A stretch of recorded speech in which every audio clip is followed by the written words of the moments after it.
നമ്മളുടെ ബാധ്യത എന്താണ്? അപ്പൊ മൂസാ നബി അലൈഹി സ്വലാം ഒരു സന്ദർഭത്തിൽ ആഗ്രഹിച്ചു പോയി എന്താണ്? എനിക്ക് ശേഷം ഒരു പ്രവാചകർ വരാനുണ്ട്. മുഹമ്മദ് എന്നാണ് അദ്ദേഹത്തിന്റെ പേര് സല്ലല്ലാഹു അലൈഹി വസല്ലം. അദ്ദേഹത്തിന്റെ ഒരു അനുയായിയായിട്ട് ജീവിക്കാൻ കഴിഞ്ഞിരുന്നുവെങ്കിൽ എന്ന് ഇവിടെ ആഗ്രഹിക്കുന്നത് ഹദറത്ത് മൂസാ നബി അലൈഹി സ്വലാമാണ്. വലിയൊരു പ്രവാചക പദവിയിലുള്ള ഉന്നതനായ ഒരു വ്യക്തിയാണ്. ഉലുൽ അസ്മ്, പ്രവാചക ശ്രേഷ്ഠന്മാരുടെ കൂട്ടത്തിൽ ഏറ്റവും ഉന്നതമായ ഉൽ അസ്മ് എന്ന റാങ്കിങ് നിരയിലുള്ള മഹാനായ ഒരു പ്രവാചകനാണ് നമ്മൾ ചിന്തിക്കണം. അപ്പൊ അദ്ദേഹം തരം താരാൻ തയ്യാറാകുമോ? ഒരിക്കലുമില്ല. പക്ഷെ അദ്ദേഹം കൂടുതൽ ഔന്നത്യം ആഗ്രഹിച്ചത് ഉമ്മത്ത് മുഹമ്മദ് സല്ലല്ലാഹു അലൈഹി വസല്ലമയിൽ എനിക്കൊന്ന് ഉൾപ്പെടാൻ കഴിഞ്ഞിരുന്നുവെങ്കിൽ എന്നാണ്.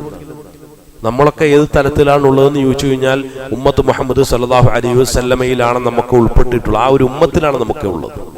എന്നാൽ അതിന്റെ യോഗ്യതകൾ പ്രകടിപ്പിക്കാൻ നമ്മെ കൊണ്ട് സാധ്യമാണോ എന്ന് ചോദിക്കുമ്പോഴാണ് പലപ്പോഴും ആളുകൾ പറയുക, ഗഹനമായ വിഷയങ്ങളൊന്നും ചർച്ച ചെയ്യരുത്. ഇപ്പൊ ക്ലാസ്സിലായിരുന്നാലും ഖുതുബകളിലായിരുന്നാലും ആളുകളൊക്കെ ആവശ്യപ്പെടുന്നത് എന്താണെന്നറിയോ?